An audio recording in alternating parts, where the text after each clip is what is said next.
O tema da nossa terceira e última aula deste mini-seminário é fé e o fim dos tempos. Fé e o fim dos tempos. E o texto base que nós iremos ler encontra-se em Lucas, capítulo número 18, versículo 2 a 8. Lucas 18, versículo 2 a 8. Eu vou ler para os irmãos. Havia numa cidade um certo juiz que nem a Deus temia, nem respeitava o homem. Havia também naquela mesma cidade uma certa viúva que ia ter com ele dizendo: faz-me justiça contra o meu adversário. E por algum tempo o juiz não quis atendê-la. Mas depois disse consigo: ainda que não temo a Deus nem respeito os homens, todavia, como esta viúva me molesta, hei de fazer-lhe justiça, para que, enfim, não volte e me importune muito. E disse o Senhor: ouvi o que diz o injusto juiz. E Deus não fará justiça aos seus escolhidos, que clamam a Ele de dia e de noite, ainda que tardio para com eles? Digo-vos que depressa lhes fará justiça.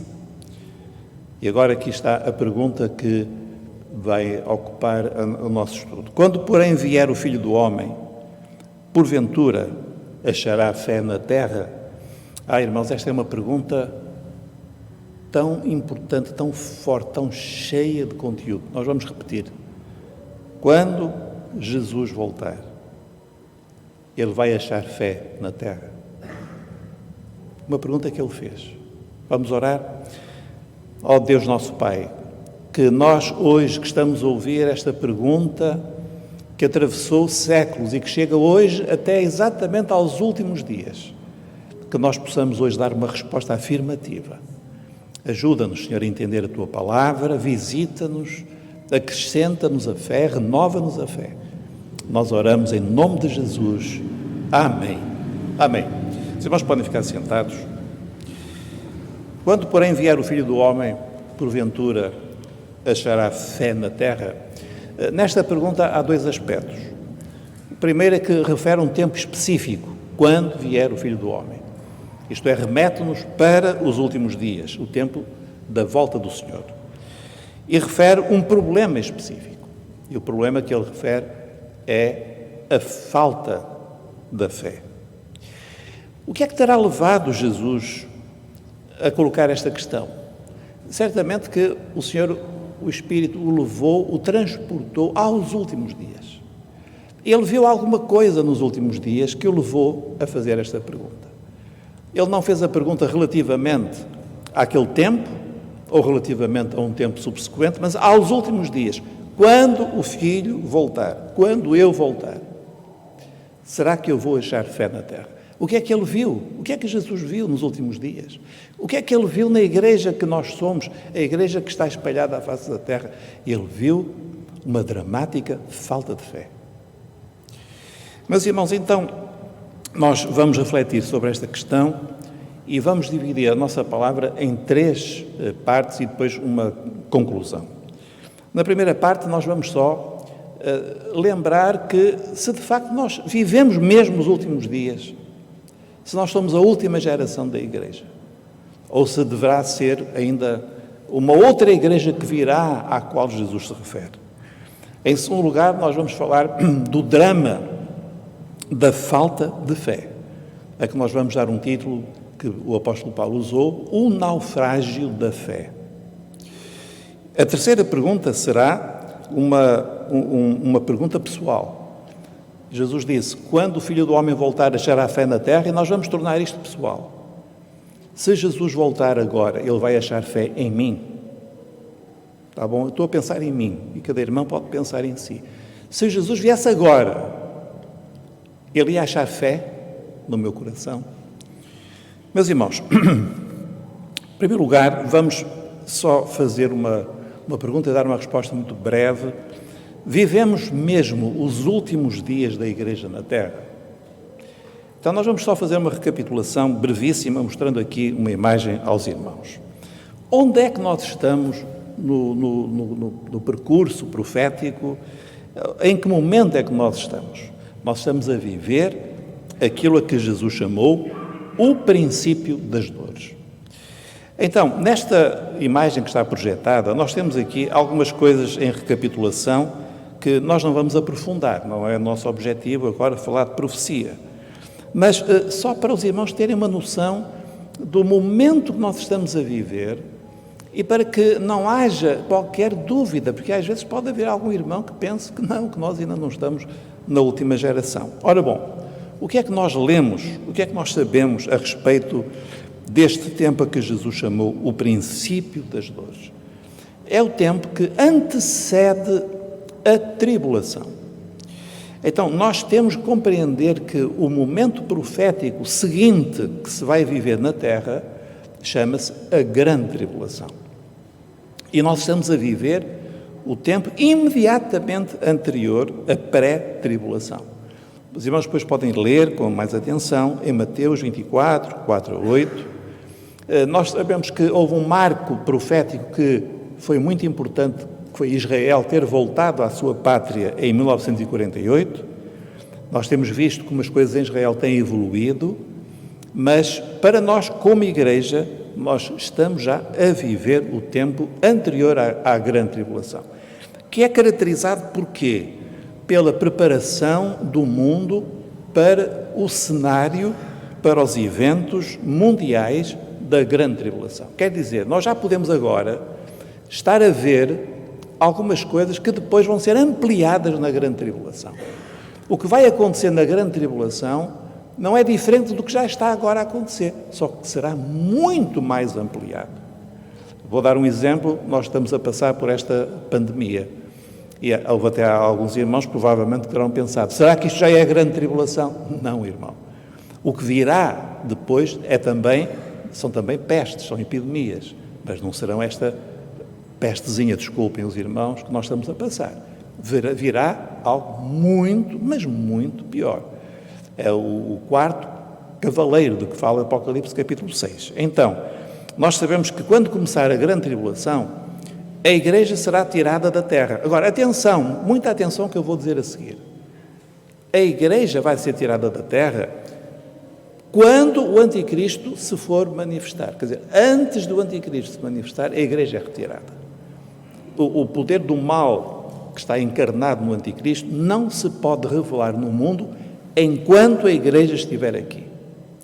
A Igreja e o Espírito que está na Igreja impedem ou restringem a manifestação do mal. Isso nós sabemos. Mas antes vai haver dores na terra. São estas dores a que Jesus chama o princípio das dores. A palavra dores aqui que Jesus emprega é dores no sentido das dores de parto. Todas as irmãs que estão aqui, que nos estão a ouvir, que já foram mães, sabem que há certas dores que vêm e começam a ser cada vez mais fortes. Ainda não é o momento do nascimento, mas já dói. A dor já está ali. Então nós temos que entender, irmãos, que a Igreja, ela vai viver um tempo de dores. E eu já estou aqui como o pastor Ricardo, eu não vim aqui para assustar ninguém. Mas nós temos que ser realistas. Irmãos, a Igreja tem de estar preparada para viver tempos difíceis. E é por isso que nós precisamos de fé, porque aquela fé que só existe quando tudo corre bem, irmãos, essa Igreja não vai aguentar. Não vai aguentar. Nós temos que nos preparar para tempos difíceis. Temos que viver vidas sábias. Então, o que é que nós devemos estar preparados? Já estamos a ver pandemias, alterações climáticas.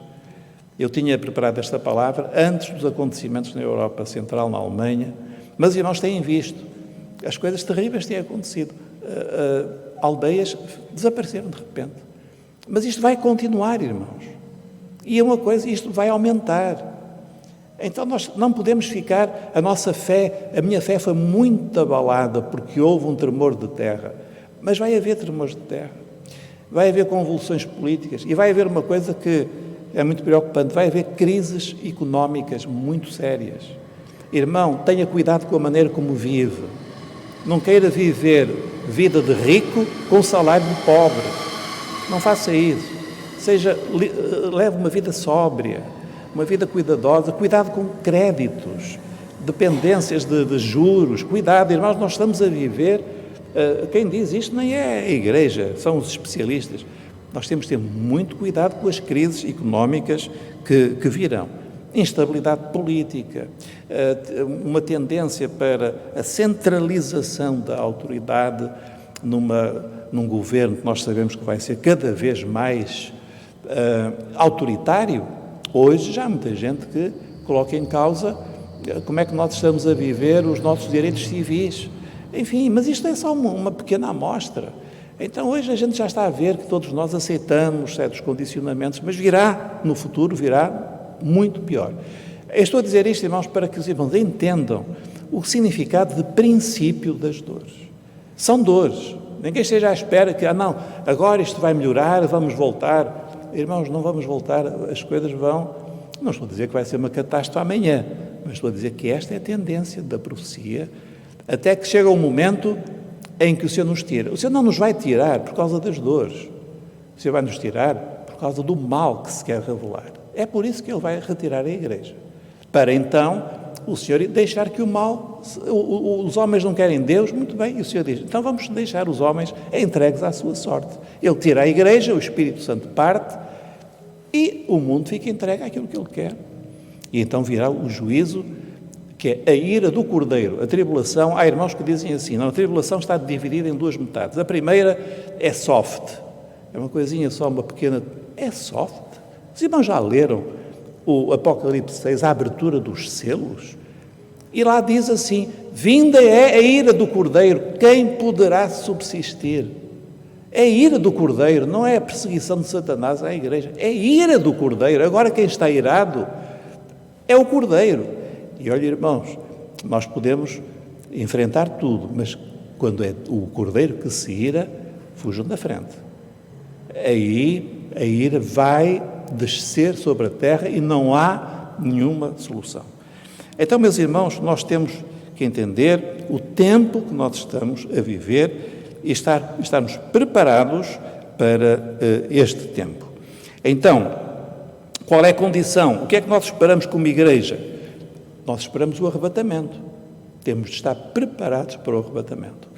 É fácil? Não. Parábola das virgens. Vem o sono, porque o Senhor vem muito tarde. Nós queríamos que Ele viesse já, que Ele já tivesse vindo, mas Ele vem tarde. Porquê é que Ele vem tarde? Porque Ele está a operar salvação. E nós queremos colaborar com Ele neste trabalho da salvação de almas, que é aquilo que a Igreja tem que fazer na terra. Não temos que fazer mais nada. É proclamar o Evangelho, anunciar a salvação, empenharmos a nossa vida na salvação, na evangelização, e é isso que nós estamos aqui a fazer na terra. E temos de ter, irmãos, uma coisa muito importante. A candeia tem de estar acesa. E para a candeia estar acesa, não é fácil. O Senhor mostrou que metade não consegue, e metade consegue. Então, a nossa luta, e nós como pastores, estamos aqui para ajudar os irmãos a manter as candeias acesas, a não nos darmos à preguiça espiritual, ao materialismo, de andarmos atrás de carros e de férias e de casas. Não, nós temos uma missão na terra que não tem nada a ver com isso. E temos uma herança celestial. Essa sim é que nós queremos alcançar. Então nós temos de nos exortar uns aos outros para que possamos ter as nossas candeias acesas. Então, esta é a geração para a qual o Senhor falou. Quando o Filho do Homem voltar, Ele achará fé na terra. Vamos agora entrar na segunda parte da nossa palavra. O naufrágio da fé. Irmãos, há um dia em que o apóstolo Paulo escreveu este texto que está projetado. Ele diz assim, conservando a fé e a boa consciência, a qual alguns, rejeitando, fizeram naufrágio na fé. Nós vamos procurar entender melhor isto. Nós queremos dizer algumas coisas sobre a fé. Eu gostaria de falar muito sobre a fé. Ultimamente eu tenho pensado, tenho meditado, tenho lido na palavra muito a respeito de fé. E há uma coisa que me chama muita atenção, é que Deus dá um grande valor à fé. Um valor, assim, surpreendente à fé. Para Deus a fé tem tanto valor que, até mesmo que seja uma pequena fé, mas Ele valoriza muito a fé. Então nós lemos na Bíblia, a salvação é pela fé, a vida do justo é pela fé. Sem fé ninguém agrada a Deus, nós não podemos sequer orar se nós não tivermos fé. E a pergunta é, porquê é que Deus dá tanto valor à fé? Porquê é que a fé é tão importante para Ele? E nós temos que ir, irmãos, ao início da história, temos que ir ao Jardim do Éden, porque foi no Éden que aconteceu uma tragédia, foi o dia em que nós perdemos a fé. Nós perdemos a fé num dia. E esse dia marcou uma tragédia para a vida da humanidade. Nós sabemos que o que aconteceu no Éden foi que a serpente veio com uma astúcia muito básica. Ele colocou em causa a palavra de Deus. Irmãos, e esta astúcia da serpente, ela não mudou, nem vai mudar. E hoje é a mesma. Tudo aquilo que a serpente faz é colocar em causa o que está aqui escrito. É só isso. Não há mais nenhuma estratégia, não há mais nenhuma coisa nova, é o que está aqui. Se nós deixarmos de crer no que está aqui, a serpente já ganhou a batalha. Irmãos, e quando levou aquela situação a Adão, Adão não foi seduzido pela serpente. Adão pecou conscientemente. E é por isso que a Bíblia diz que o pecado entrou por um homem. Não foi por Eva que o pecado entrou. O pecado entrou por um homem. E esse homem foi a transgressão dele, consciente. Então, Adão, ele pecou conscientemente. E ambos transgrediram naquele dia. Foi o dia em que nós perdemos a fé. Porquê é que nós perdemos a fé? Porquê é que a humanidade, eu digo nós porque nós estamos em Adão. Adão é o nosso representante corporativo, nós estamos nele. Porquê é que nós perdemos a fé? Bom, por uma razão muito simples. Porque o homem deixou de confiar plenamente em Deus. O homem admitiu a possibilidade de Deus não ser tão bom como parecia. O homem quebrou a relação de confiança, feriu o coração de Deus para sempre.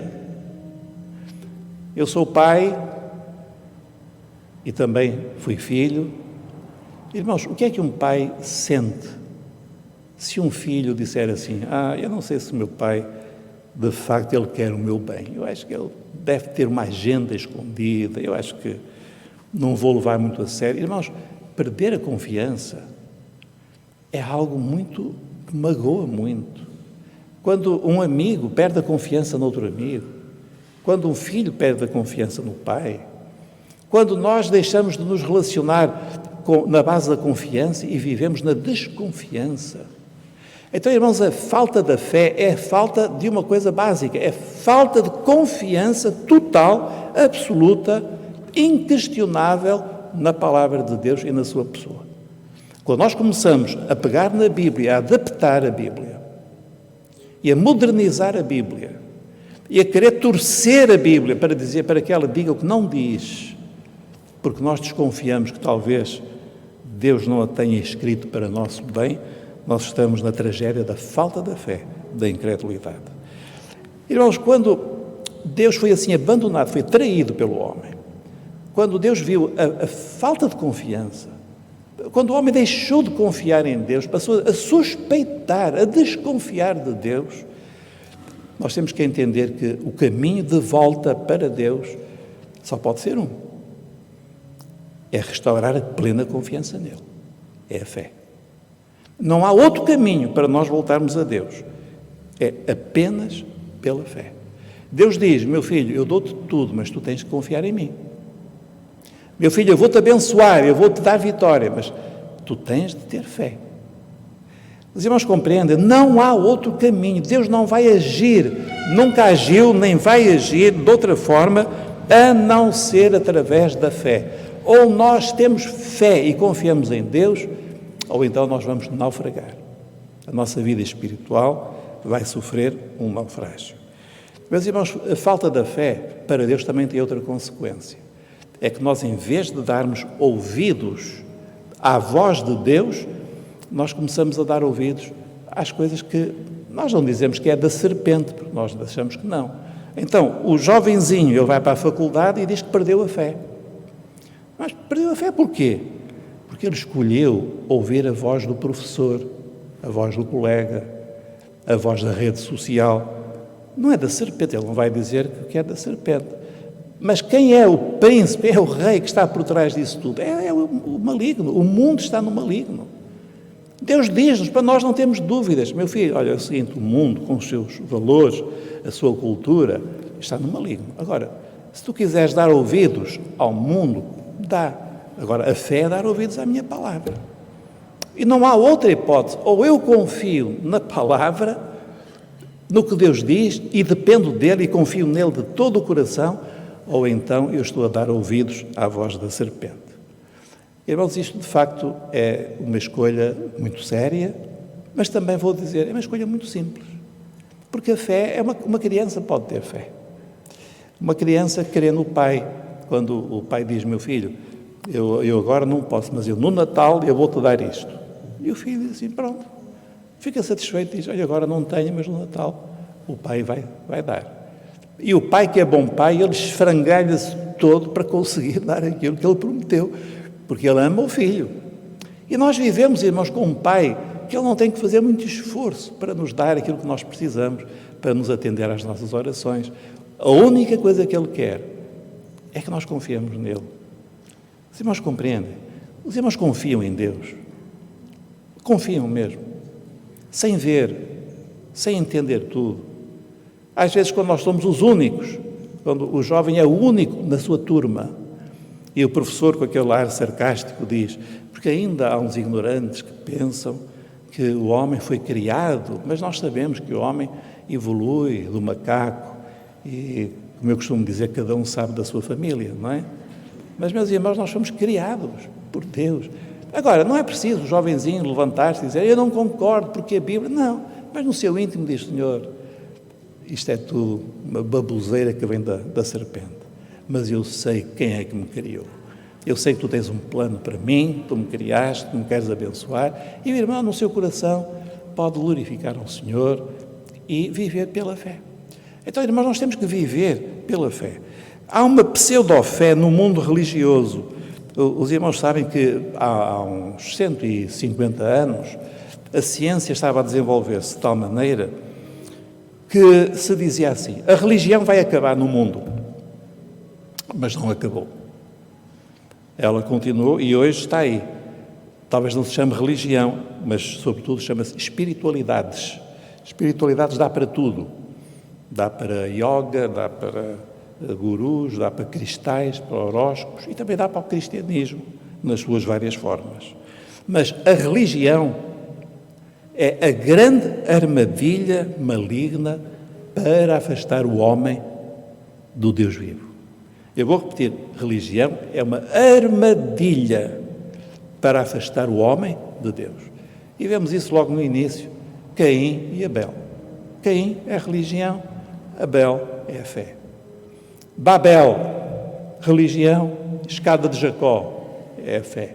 Então o Senhor mostrou claramente o que é fé e aquilo que é religião e que parece a fé, mas que não tem nada a ver com fé. Porquê que não tem a ver com fé? Porque não tem a ver com a palavra de Deus. Se não é a palavra, não há fé. A fé verdadeira está sempre baseada na palavra de Deus. Irmãos, então agora uma pergunta simples. Então como é que nós podemos ter fé? Se é tão complicado assim, como é que nós podemos ter fé? Há uma coisa que acho que já todos descobrimos, é que na Terra não existe fé. Os irmãos podem procurar fé. Onde é que eu posso encontrar fé? Podem ir a muitos lugares, e há muita gente sincera, que busca a fé. não encontra.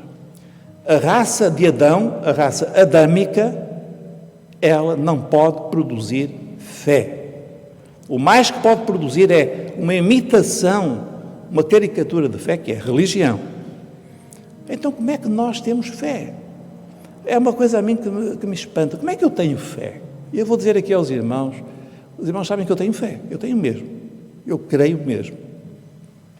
Acho que muitos aqui também creem. Eu creio e cada vez, graças a Deus, eu sinto que a minha fé está mais arraigada, não é? E eu pergunto assim, mas como é que eu tenho fé? É uma questão que eu me coloquei já há muitos anos, quando eu tive uma experiência com o Senhor, era um jovenzinho, estava a acabar o liceu e tinha um convívio com os meus amigos, éramos todos assim um bocadinho intelectuais e tal, as ideias da época, e de repente o Senhor encontrou-se comigo. O que é que aconteceu quando o Senhor me encontrou comigo? Irmãos, aconteceu uma coisa que é o segredo: novo nascimento. O Senhor soprou sobre mim o seu Espírito. Quando eu criei nele, quando eu abri o meu coração, ele soprou. Tal como Adão foi criado, e Deus soprou nas suas narinas o sopro de vida, Deus soprou o seu Espírito em mim. Naquele dia, aquele adolescentezinho meio perdido, soprou, e naquele momento eu nasci de novo. Aleluia! E quando eu nasci de novo, eu recebi algo que não existe na terra, porque vem dos céus, vem da eternidade. Então veio vida. A vida, Deus soprou em mim, a vida nasceu em mim. E nessa vida há um ingrediente, sabem qual é esse ingrediente? A fé. A fé faz parte do pacote que Deus me deu. O pack da salvação, tem lá a fé. E eu, a partir daquele momento, eu nunca fiz esforço para ter fé. Eu vou dizer isto com toda a humildade, porque talvez muitos irmãos digam, pastor, passou-se o mesmo comigo. Porque eu lá no meio dos meus amigos e tal, eles achavam que eu tinha ficado doido. E tinham razão, porque eu, de facto, eu não sabia explicar muita coisa.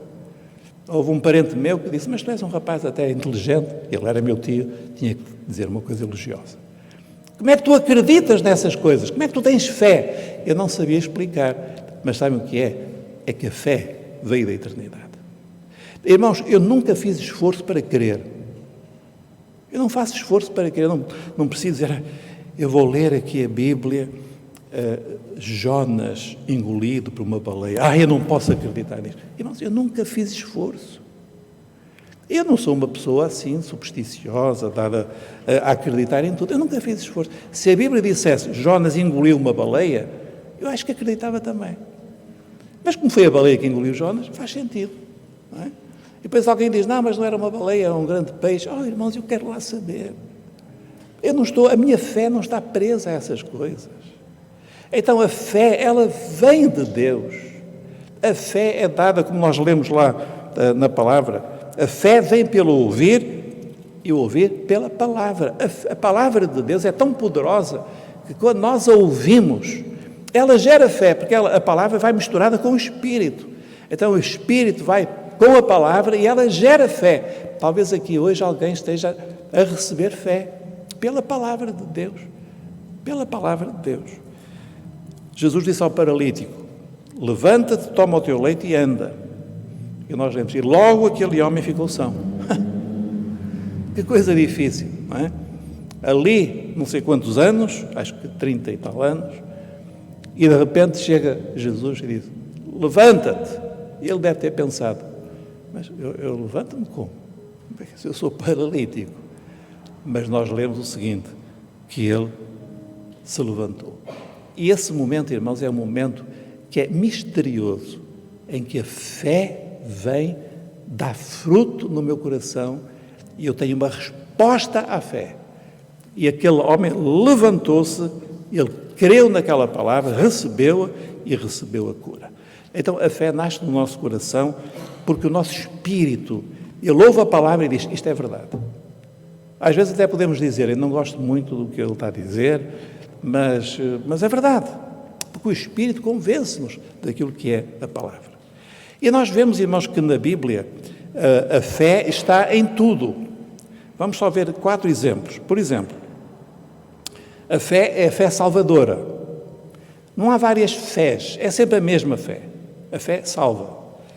Nós lemos, pela graça sois salvos, mediante a fé. Isto não se refere só à fé, refere-se à operação da graça com a fé.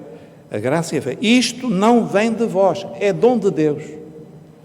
É por isso que Tiago diz, alguém tem falta de fé, peça a Deus, que Deus dá a todos liberalmente.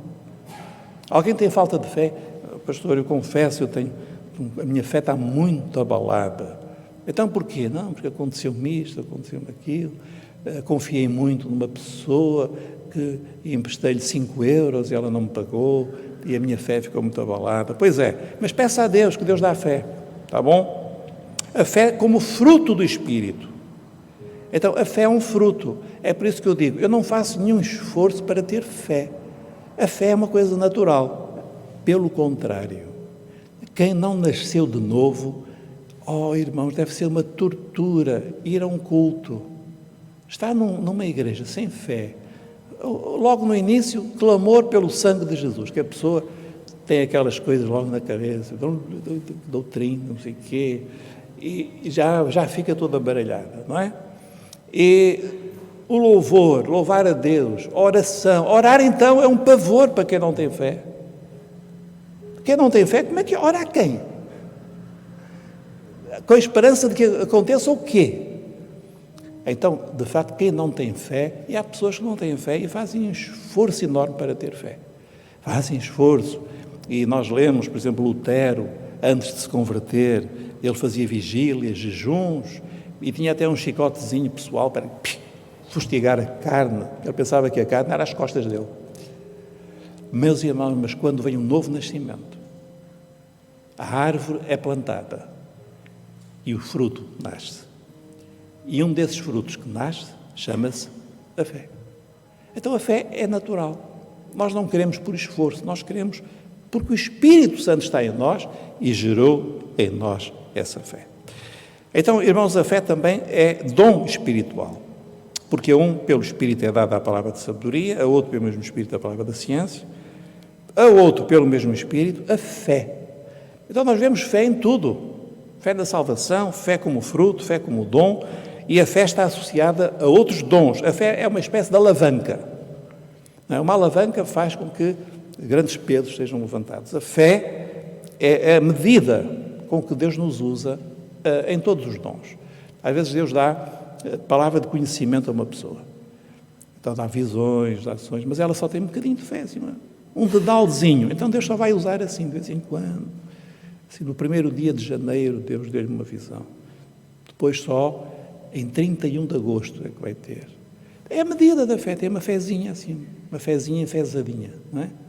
Agora, quando nós desenvolvemos a fé, Deus usa-nos muito mais. Deus usa-nos com mais poder, com mais graça, é a dimensão ou a medida da fé. E também a fé como sã doutrina. Receber a doutrina da palavra é um ato de fé. A doutrina é para o espiritual. Teologia é para o racional.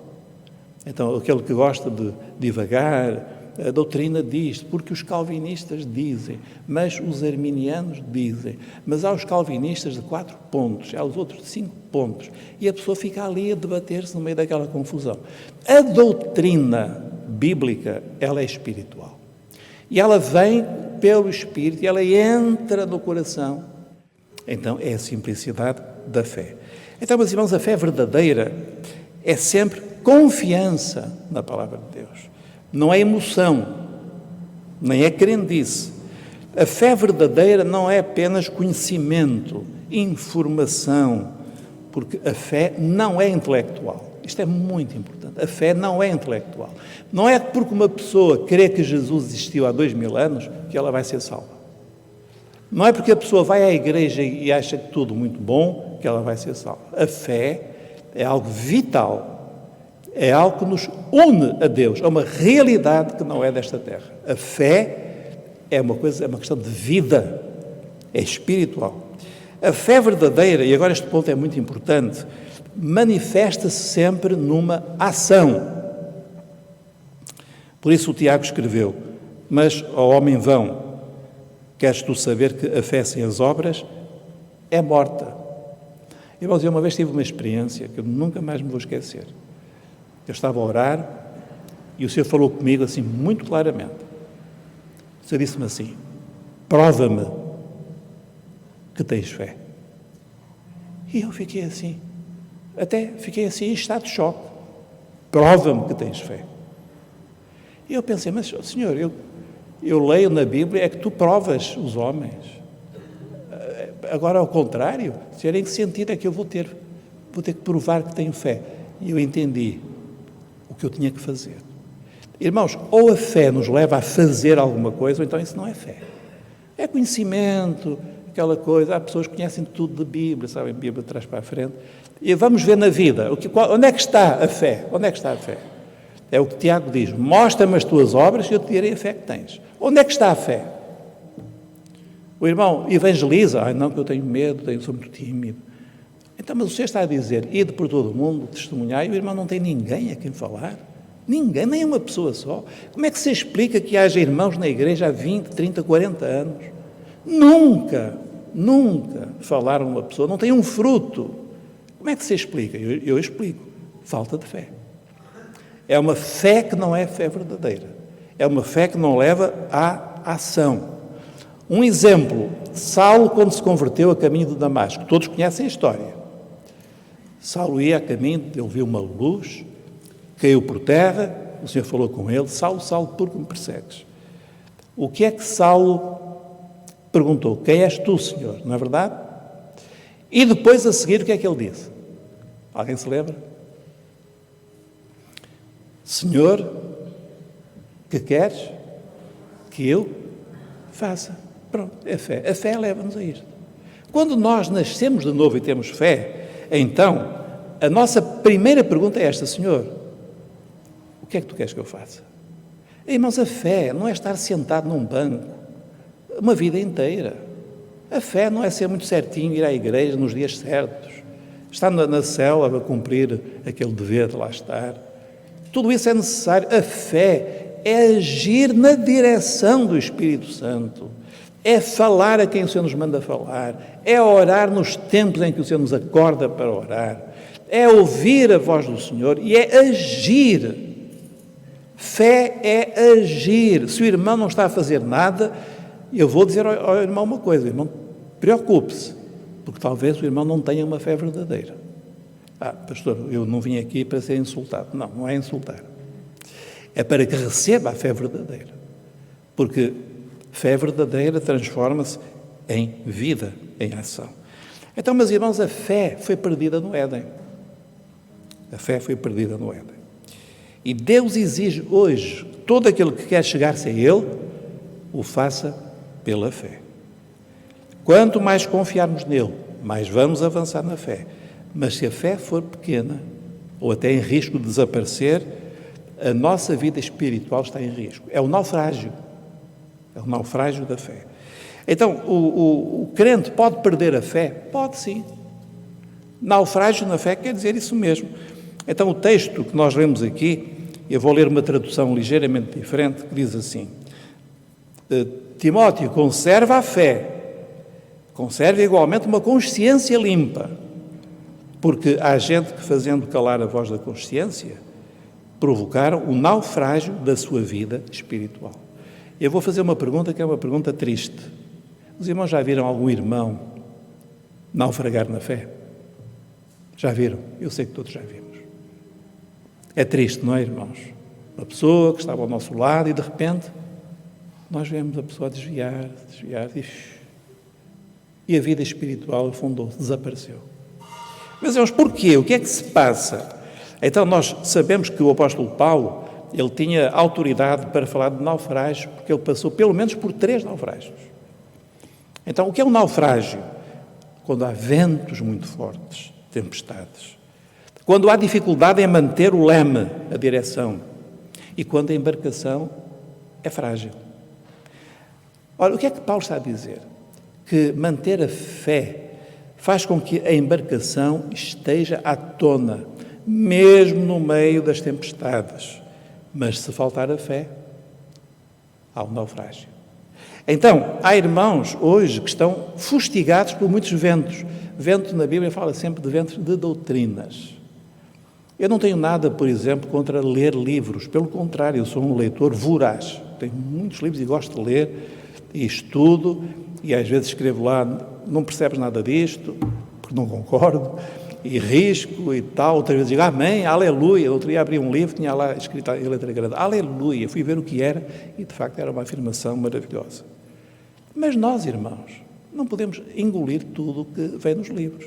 Há irmãos hoje que vivem do YouTube, porque eles não gostam de ler, dá muito trabalho, então ligam o YouTube e lá está o pastor do YouTube, aquele pastor que fala, que é um orador extraordinário, que dá exemplos, e a pessoa diz, isto é que é uma mensagem. Lá na igreja não tem nada disto, mas isto é que é bom. Então a pessoa começa a ouvir aquele pastor. Tem mal? Não tem mal, às vezes tem mal, porque diz coisas que não são dentro daquilo que está na palavra. Se eu perguntar a esses irmãos, os irmãos que eu chamo os crentes youtuber, não é? Se eu perguntar, irmão, qual é a sua igreja? Não, eu não tenho igreja. Porquê? Não, porque eu agora é o YouTube. Leio ao domingo de manhã, não é? Domingo à noite, ou quando chego a casa, eu ouço a mensagem. Agora estou a ouvir um pregador que é muito bom, mas quando me cansar deste, há outro. Então, tem ali muita coisa. Olha, irmão, mas diga-me uma coisa, não tem pastor que cuide de si? Não, o meu pastor é Jesus. Muito bem. A quem é que entrega os seus dízimos e ofertas? O quê? Não, fica no meu bolso. Se o Senhor tocar o meu coração para dar a um pobre, toca nada, não é? E se o irmão pecar, se o irmão se desviar, quem é que o corrige? Quem é que o disciplina? Quem é que diz, você está errado, arrependa-se? Ninguém. Porque no YouTube não há disciplina. Está tudo bem. Oh, meus irmãos, não admira que tanta gente esteja a naufragar. Graças a Deus, no nosso meio, e digo isto com muito temor, nós não temos tido esta experiência. Mas há muitos irmãos por aí fora que estão a naufragar na fé. Tornaram-se crentes cristãos do YouTube ou outras coisas quaisquer, não têm discernimento, comem tudo o que lhes põe à frente e a fé está a desaparecer. Paulo também fala da necessidade de uma boa consciência. O que é consciência? É a voz do Espírito no nosso íntimo. É como um semáforo que está verde, que está vermelho. Então, é um sinal de Deus. A desobediência é sempre uma violência à nossa consciência. Se a nossa consciência está limpa, quando nós fazemos alguma coisa que desagrada a Deus, o semáforo acende. E nós sentimos, o que eu fiz não está certo. Então nós temos que nos arrepender, confessar, e o sangue de Jesus lava a nossa consciência. Irmãos, então se nós tivermos uma consciência limpa, e se nós tivermos fé, não há perigo de naufrágio. Venha o princípio das dores, venham as crises, e a embarcação lá vai seguir o seu caminho. Mas como? Por causa da fé, porque ela está bem dirigida, ela tem um leme, tem uma direção. A embarcação é pequena, mas o Senhor está a cuidar dela. E nós vamos seguindo o nosso rumo. Meus irmãos, então, nós vamos terminar com a última parte. Quando Cristo voltar, achará fé no meu coração? E nós aqui vamos voltar à história que lemos no início. A história da mulher e do juiz. Porque aqui está a resposta de Jesus. Ele fala desta mulher como um exemplo para a igreja, um exemplo de fé. Porque é que esta mulher venceu? Reparem, a história é muito simples. Era uma mulher que ela tinha uma questão contra alguém que chama o adversário, e ela foi ter com um juiz e diz, eu quero resolver este problema. Juiz, resolve este problema. E o juiz não queria saber da mulher. E não respondia, e estava cheio de ouvir aquela mulher. Até que um dia, ele estava já tão cansado de ouvir a mulher, que diz, melhor é eu resolver o problema. E então, esta é a história muito simples. Há várias coisas aqui para nós prestarmos atenção. Primeiro, esta mulher tinha um adversário. Ela sabia perfeitamente quem era o seu adversário. Nós temos um adversário, irmãos. E nós temos de ter consciência que nós temos mesmo um inimigo. Esse inimigo odeia-nos. Não há ninguém que nos odeie como ele. Às vezes nós temos pessoas que não gostam de nós. Lá no prédio tem uma pessoa que não gosta de mim. Meu irmão, deixa lá o vizinho. Nós temos um inimigo, um ser feroz e poderoso que nos odeia. Ele quer nos roubar, matar, para nos destruir. O irmão, tenha essa consciência. Quando nós não temos o entendimento de que temos um adversário, nós já estamos derrotados. Porque nós não vemos onde é que está a fonte da luta. Então nós estamos perante um inimigo. Mas, em segundo lugar, nós sabemos que a mulher, ela conhecia os seus direitos. Então ela tinha direitos. E nós também temos direitos. Os nossos direitos vêm de onde? Alguém sabe? Da cruz do Calvário. Ali na cruz estão os nossos direitos. Jesus conquistou para nós direitos. E se o inimigo vier como aqueles cãezinhos que vêm para agarram-se ao nosso tornozelo e não largam, o que é que nós temos direito? Resisti, sujeitai-vos a Deus, resisti ao diabo e ele fugirá de vós. Há irmãos que deixam o inimigo entrar nas suas casas, às vezes transtornar o filho, a filha, a mulher, o marido, abocanhar quem ele quer e levar, ou roubar a saúde, ou roubar a vida espiritual. Irmãos, nós não temos que fazer isso, nós temos um direito, e o direito é este. Se nós nos sujeitarmos a Deus, nós podemos resistir ao inimigo e dizer, o teu lugar não é na minha vida, fora da minha vida. Nós temos este direito, e o Senhor vai atender ao nosso direito. Meus irmãos, há muitos outros direitos. Esta mulher sabia os seus direitos. E nós temos que conhecer os nossos direitos. Os direitos estão aqui na palavra de Deus, se nós os conhecermos. Terceira coisa, ela foi ter com a pessoa certa. Ela foi ter com o juiz. Há irmãos que têm muita fé no pastor, no diácono, e por isso, quando o pastor ou o diácono ou a igreja os decepcionam, perderam a fé. Nós temos irmãos que passaram por dificuldade.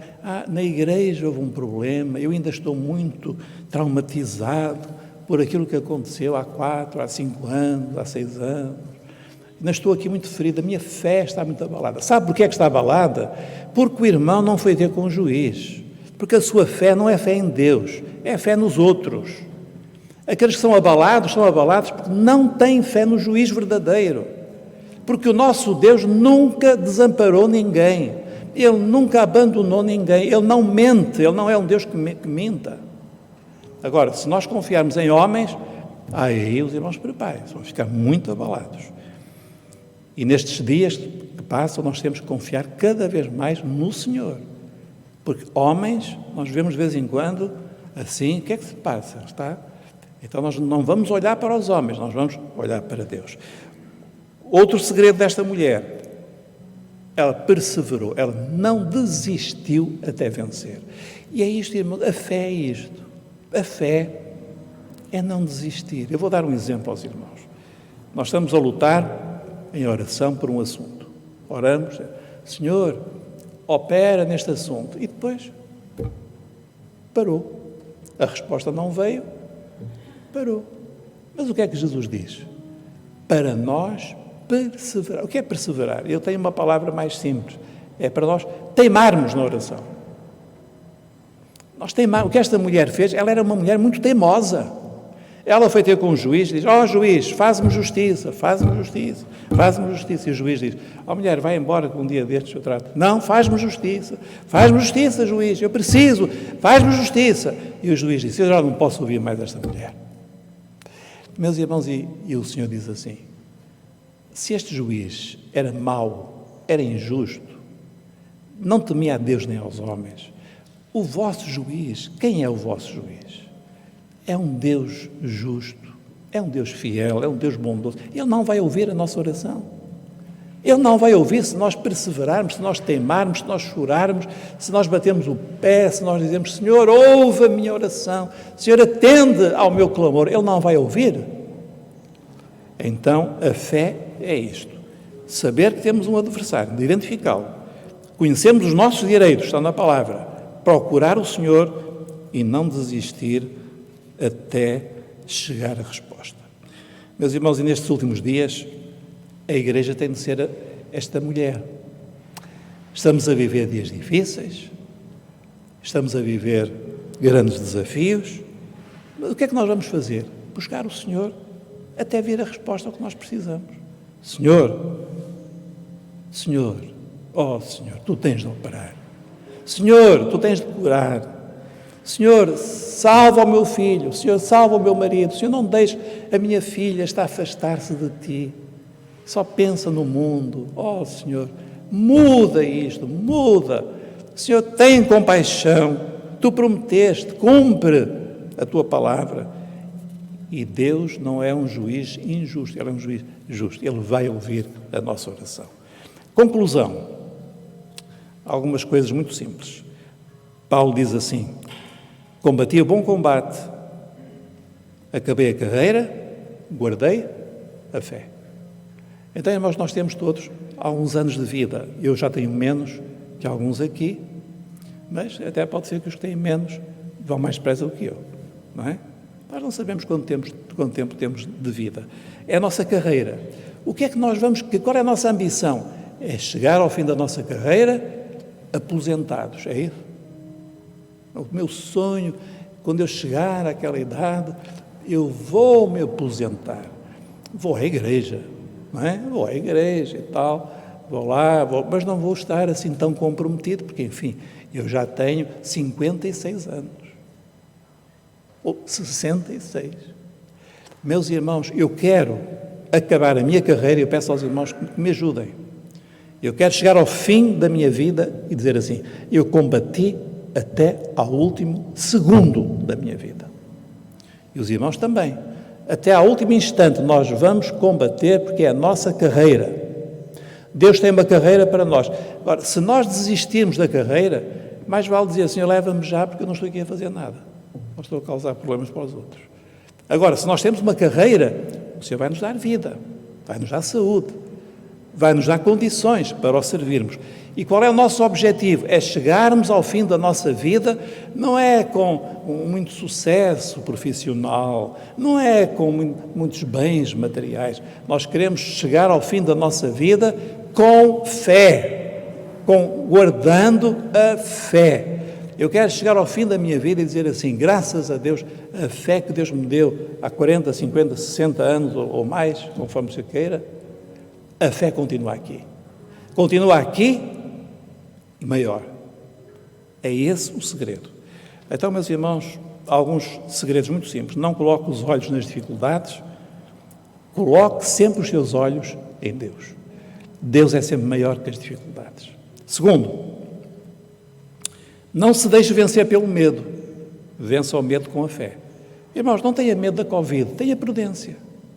Está certo? Tenha prudência, tem que ter a máscarazinha, lavar as mãos, não se meter em confusões. Venha à igreja, que aqui é seguro, mas cuidado lá no supermercado. Aí é que tem que ter cuidado, no metro. E a fé é o que vence o medo. Terceiro, espere pouco dos homens, espere tudo de Deus. Já falei disso.